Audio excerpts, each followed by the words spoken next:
Alright guys, got the upper control arm on there. We got to loosen that nut, so this is movable, and then we loosen this guy up. We'll loosen the torsion bar up, and then we can put the jack underneath, lower the car on it, and connect the spindle with that. And once that's, and we'll get this moved on to the other side before that goes on.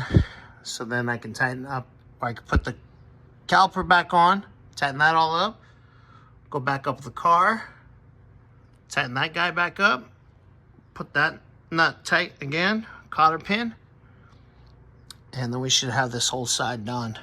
And then we can move on to the other side. I gotta loosen up the torsion bar on that side so I can jack it up. So we'll get that going, and I will show you guys on our way. Okay, loosen up this nut, take the cotter pin out. Use the impact to loosen that up because that's where it pushes on the torsion bar. Don't worry, we'll tighten it all up. When it gets on the ground, things kind of settle. We will adjust the right height for both sides. With the torsion bars, all we have to do is tighten up or loosen. So I'm gonna loosen that guy up real quick, and then we can stick the jack right in this area, lower the car down, push this up, move the caliper, and then bolt up the upper ball joint. Getting there.